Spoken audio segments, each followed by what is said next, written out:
Hello दोस्तों, कैसे हैं आप लोग। आशा करती हूँ आप लोग बहुत अच्छे होंगे। तो दोस्तों, आज हम भूकंप से संबंधित महत्वपूर्ण क्वेश्चन लेकर आए हैं जो आपके एग्जाम में पूछे जाते हैं। तो चलिए आज की वीडियो शुरू करते हैं। आज का पहला क्वेश्चन है, भूकंप के उद्गम केंद्र को क्या कहते हैं। तो इसके ऑप्शन हैं अधिकेंद्र, फोकस, भूकंपीय क्षेत्र या भ्रंश। तो इस प्रश्न का राइट आंसर हो जाएगा ऑप्शन नंबर बी, फोकस। भूकंप के उद्गम केंद्र को फोकस कहते हैं। नेक्स्ट क्वेश्चन है, पृथ्वी की सतह पर उद्गम केंद्र के ठीक ऊपर स्थित बिंदु को क्या कहते हैं। इसके ऑप्शन है फोकस, अधिकेंद्र, भ्रंश की केंद्रक। तो इस प्रश्न का राइट आंसर हो जाएगा ऑप्शन नंबर बी, अधिकेंद्र। भूकंप की सतह पर उद्गम केंद्र के ठीक ऊपर वाले बिंदु को अधिकेंद्र कहते हैं। नेक्स्ट क्वेश्चन है, भूकंप की तीव्रता मापने के लिए किस पैमाने का प्रयोग करते हैं। तो ऑप्शन है मर्केली पैमाना, रिएक्टर पैमाना, फ़ारेनहाइट, पास्कल।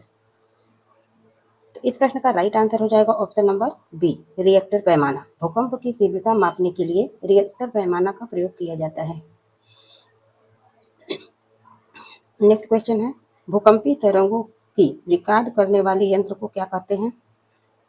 भूकंप की तरंगों को रिकॉर्ड करने वाले यंत्र को क्या कहते हैं। Barometer, seismograph, hydrometer, anemometer. तो इस प्रश्न का राइट आंसर हो जाएगा option number B, seismograph. Next question है, भूकंप की सबसे तेज गति वाली तरंग कौन सी है। इसके ऑप्शन है एस तरंग, पी तरंग, एल तरंग, सतही तरंग। तो इस प्रश्न का राइट आंसर हो जाएगा ऑप्शन नंबर बी, पी तरंग। भूकंप की सबसे तेज गति से चलने वाली तरंग पी तरंग है। नेक्स्ट क्वेश्चन है, पी तरंगे किस माध्यम से होकर गुजर सकती हैं। तो इसके ऑप्शन है केवल ठोस से, केवल द्रव से, ठोस द्रव गैस तीनों से, केवल गैस से। तो इस प्रश्न का राइट आंसर हो जाएगा ऑप्शन नंबर सी, ठोस द्रव गैस। जो पी तरंग होती है वो ठोस द्रव गैस तीनों माध्यम से गुजर सकती है। नेक्स्ट क्वेश्चन है, एस तरंग किस माध्यम से नहीं गुजर सकती है। तो इसका ऑप्शन है ठोस, द्रव, चट्टान की धातु। तो इस प्रश्न का राइट आंसर हो जाएगा ऑप्शन नंबर बी, द्रव। जो एस तरंग होती है द्रव से होकर नहीं गुजर सकती है, और जो पी तरंग होती है वो तीनों माध्यम से गुजर सकती है। भूकंपीय तरंगें तीन प्रकार की होती हैं। पहला है पी तरंग, एस तरंग, एल तरंग। ठीक है, चलिए नेक्स्ट क्वेश्चन हो जाएगा, भूकंप का मुख्य कारण क्या है। इसके ऑप्शन है वर्षा है, प्लेटों की गति है, वायुदाब है, ज्वार भाटा है। इस प्रश्न का राइट आंसर हो जाएगा ऑप्शन नंबर बी, प्लेटों की गति। भूकंप का मुख्य कारण प्लेटों में होने वाली गति है। नेक्स्ट क्वेश्चन है, भूकंप सामान्यतः किस कारण से उत्पन्न होते हैं। ऑप्शन है चट्टानों में अचानक तनाव मुक्त होने से, बादलों के टकराने से, समुद्री लहरों से, तापमान घटने से। तो इस प्रश्न का राइट आंसर हो जाएगा ऑप्शन नंबर ए, चट्टानों में अचानक तनाव मुक्त होने से। नेक्स्ट क्वेश्चन है, प्लेट विवर्तन के सिद्धांत के अनुसार पृथ्वी की ऊपरी कठोर परत को क्या कहते हैं। इसके ऑप्शन है एस्थोनोस्फीयर, स्थलमंडल, मेंटल, क्रोड। तो इस प्रश्न का राइट आंसर हो जाएगा ऑप्शन नंबर बी, स्थलमंडल। जो पृथ्वी की ऊपरी कठोर परत है उसको स्थलमंडल कहते हैं। नेक्स्ट क्वेश्चन है, विश्व का सर्वाधिक भूकंप प्रभावित क्षेत्र कौन सा है। ऑप्शन है अटलांटिक महासागर, प्रशांत अग्निवलय, सहारा क्षेत्र, साइबेरिया क्षेत्र। तो इस प्रश्न का राइट आंसर हो जाएगा ऑप्शन नंबर बी, प्रशांत अग्निवलय। प्रशांत अग्निवलय वाला क्षेत्र सर्वाधिक भूकंप प्रभावित क्षेत्र है। नेक्स्ट क्वेश्चन है, रिंग ऑफ फायर किस महासागर के चारों ओर स्थित है। हिंद महासागर, अटलांटिक महासागर कि प्रशांत महासागर, आर्कटिक महासागर। रिंग ऑफ फायर किस महासागर के चारों ओर स्थित है। तो इस प्रश्न का राइट आंसर हो जाएगा ऑप्शन नंबर सी, प्रशांत महासागर। नेक्स्ट क्वेश्चन है, भारत में सर्वाधिक भूकंप संभावित क्षेत्र कौन सा है? ऑप्शन है प्रायद्वीपीय पठार, हिमालयी क्षेत्र, कि पश्चिमी घाट, थार का मरुस्थल। किस क्षेत्र में सबसे ज्यादा भूकंप आने की संभावना है? तो इस प्रश्न का राइट आंसर हो जाएगा ऑप्शन नंबर बी, हिमालयी क्षेत्र। भारत में सर्वाधिक भूकंप संभावित क्षेत्र हिमालयी क्षेत्र है। नेक्स्ट क्वेश्चन है, भारत को भूकंपीय दृष्टि से कितने प्रमुख जोनों में बांटा गया है? इसका ऑप्शन है 3, 4, 5, 6। कितने जोनों में बांटा गया है? तो इसका राइट आंसर हो जाएगा ऑप्शन नंबर बी, भारत को भूकंपीय दृष्टि से 4 जोनों में बांटा गया है। नेक्स्ट क्वेश्चन है, भारत का सबसे अधिक भूकंपीय जोखिम वाला क्षेत्र कौन सा है? तो इसके ऑप्शन है zone 2, zone 3, zone 4, zone 5। Bharat को 4 प्रमुख जोनों में बांटा गया था, तो इसमें 2, 3, 4, 5। तो इसमें सबसे ज्यादा जोखिम वाला क्षेत्र कौन सा है? तो इसका राइट आंसर है ऑप्शन नंबर डी, जोन 5। जो जोन 5 है वो सबसे जोखिम भरा वाला क्षेत्र है। नेक्स्ट क्वेश्चन है, भूकंप की तरंगों का अध्ययन किस विज्ञान के अंतर्गत किया जाता है? सिस्मोलॉजी, मौसम विज्ञान, खगोल विज्ञान, जीव विज्ञान। तो इस प्रश्न का राइट आंसर हो जाएगा ऑप्शन नंबर ए, सिस्मोलॉजी। भूकंप की तरंगों का अध्ययन सिस्मोलॉजी के अंतर्गत किया जाता है। नेक्स्ट क्वेश्चन है, रिएक्टर पैमाना किस वैज्ञानिक के नाम पर रखा गया है? ऑप्शन नंबर ए है Charles Richter, Newton, Galileo, Darwin. तो इस प्रश्न का राइट आंसर हो जाएगा option number A, Charles Richter. Charles Richter के नाम पर रिएक्टर पैमाना का नाम रखा गया है। नेक्स्ट क्वेश्चन है, रिएक्टर पैमाना मूलतः किसका मापन करता है? भूकंप की तीव्रता का, भूकंप से हुई क्षति का, तापमान का, पृथ्वी की आयु का। तो इस प्रश्न का राइट आंसर हो जाएगा ऑप्शन नंबर ए, भूकंप की तीव्रता का। नेक्स्ट क्वेश्चन है, भूकंप की सबसे विनाशकारी तरंग सामान्यतः कौन सी है? ऑप्शन है पी तरंगे, एस तरंगे, सतही तरंगे, रेडियो तरंगे। तो इस प्रश्न का राइट आंसर हो जाएगा ऑप्शन नंबर सी, सतही तरंग। इसे एल तरंग भी कहते हैं। ये सबसे धीमी गति से चलने वाला है, लेकिन सबसे विनाशकारी तरंग है। नेक्स्ट क्वेश्चन है, भूकंप के दौरान समुद्र में उत्पन्न विशाल लहरों को क्या कहते हैं? ऑप्शन है ज्वार कहते हैं, सुनामी कहते हैं, कि चक्रवात, तूफानी लहर। तो इस प्रश्न का राइट आंसर हो जाएगा ऑप्शन नंबर बी, सुनामी। भूकंप के दौरान समुद्र में उठने वाली विशाल लहरों को सुनामी कहते हैं। नेक्स्ट क्वेश्चन है, सुनामी का सबसे प्रमुख कारण क्या हो सकता है? ऑप्शन है समुद्र के अंदर भूकंप, भारी वर्षा, समुद्री तापमान, तेज हवा। तो इस प्रश्न का राइट आंसर हो जाएगा ऑप्शन नंबर ए, समुद्र के अंदर आने वाला भूकंप सुनामी का प्रमुख कारण हो सकता है। नेक्स्ट क्वेश्चन है, भूकंप के दौरान पृथ्वी के अंदर ऊर्जा किस रूप में फैलती है? प्रकाश तरंग के रूप में, भूकंपीय तरंग के रूप में, ध्वनि तरंग के रूप में, विद्युत तरंग के रूप में। तो इस प्रश्न का राइट आंसर हो जाएगा ऑप्शन नंबर बी, भूकंपीय तरंग के रूप में पृथ्वी के अंदर ऊर्जा फैलती है। नेक्स्ट क्वेश्चन है, भूकंप का केंद्र पृथ्वी की सतह के नीचे स्थित होता है, इसे क्या कहते हैं?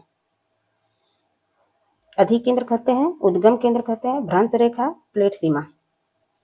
तो इस प्रश्न का राइट आंसर हो जाएगा ऑप्शन नंबर बी, उद्गम केंद्र। भूकंप का केंद्र पृथ्वी की सतह के नीचे स्थित होता है, मतलब यानी कि भूकंप जहां से उत्पन्न होता है उसे उद्गम केंद्र कहा जाता है। नेक्स्ट क्वेश्चन है, दो प्लेटें एक दूसरे की ओर बढ़ने वाली सीमा को क्या कहते हैं? जब दो प्लेटें एक दूसरे के पास आती हैं तो उसको क्या कहते हैं? अपसारी सीमा, अभिसारी सीमा, निष्क्रिय सीमा, समांतर सीमा। तो इस प्रश्न का राइट आंसर हो जाएगा ऑप्शन नंबर बी, अभिसारी सीमा। जब दो प्लेटें पास आती हैं तो उसे अभिसारी सीमा कहते हैं। नेक्स्ट क्वेश्चन है, जहां दो प्लेटें एक दूसरे से दूर जाती हैं उसे क्या कहते हैं?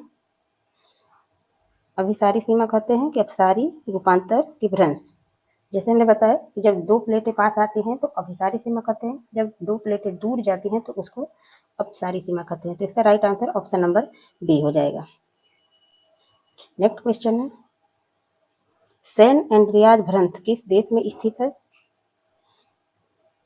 ऑप्शन है जापान देश, कि भारत, अमेरिका, कि चीन। तो इस प्रश्न का राइट आंसर हो जाएगा option number C, America. San Andreas भ्रंथ अमेरिका देश में स्थित है। नेक्स्ट क्वेश्चन है, सैन एंड्रियाज भ्रंश किस राज्य में प्रमुख रूप से पाया जाता है?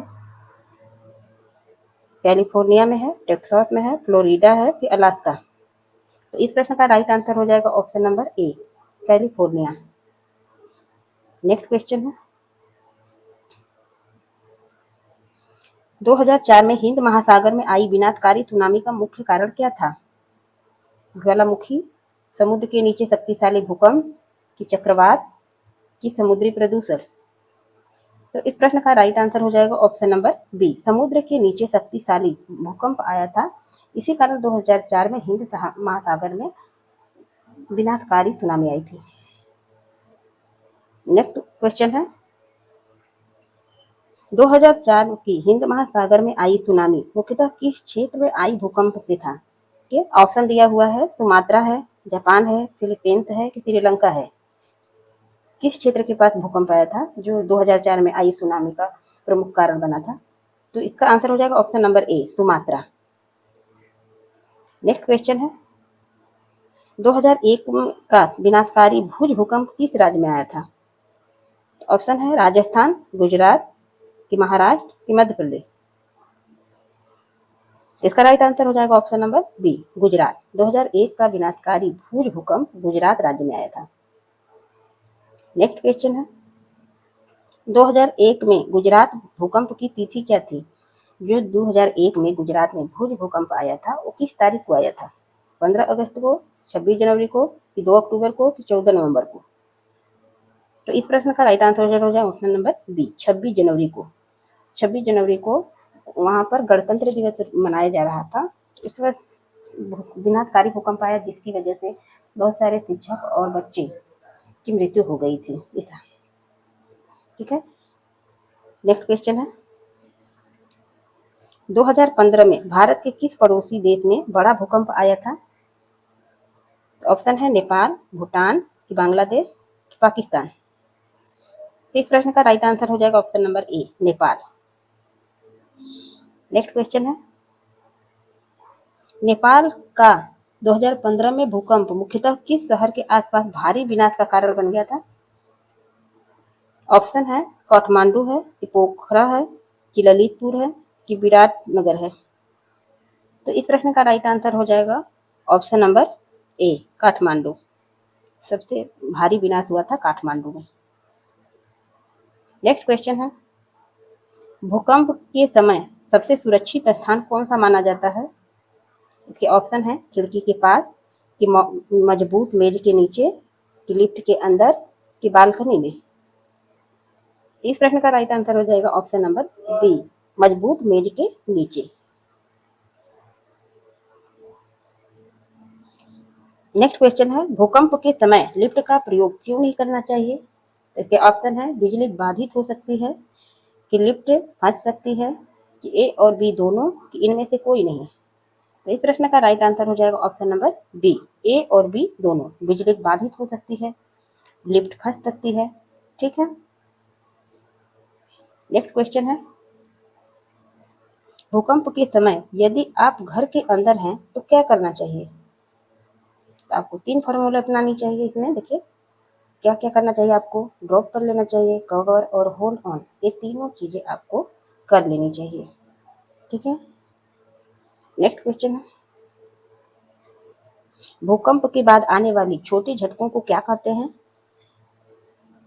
इसके ऑप्शन है अग्रिम झटके कहते हैं, आफ्टर शॉक कहते हैं, कि सुनामी कहते हैं, कि ज्वालामुखी झटका कहते हैं। तो इस प्रश्न का राइट आंसर हो जाएगा option number B, aftershock कहते हैं। भूकंप के बाद आने वाले झटकों को आफ्टर शॉक कहते हैं। नेक्स्ट क्वेश्चन है, भूकंप की भविष्यवाणी के संबंध में सही कथन कौन सा है? ऑप्शन नंबर ए है भूकंप का समय और स्थान निश्चित रूप से पहले बता सकते हैं, नहीं, ये तो नहीं बता सकते। अभी तक सटीक समय की भविष्यवाणी संभव नहीं है। तीसरा ऑप्शन है केवल मौसम देखकर बता सकते हैं, और चौथा है केवल रिएक्टर पैमाने से भविष्यवाणी हो सकती है। तो इसका कौन सा ऑप्शन सही है? तो इस प्रश्न का राइट आंसर हो जाएगा ऑप्शन नंबर बी। अभी तक सटीक समय की भविष्यवाणी संभव नहीं है। थैंक यू दोस्तों, आज बस इतना ही। अगले दिन मिलेंगे आपको नेक्स्ट टॉपिक के साथ। वीडियो अच्छी लगी तो लाइक और शेयर करें।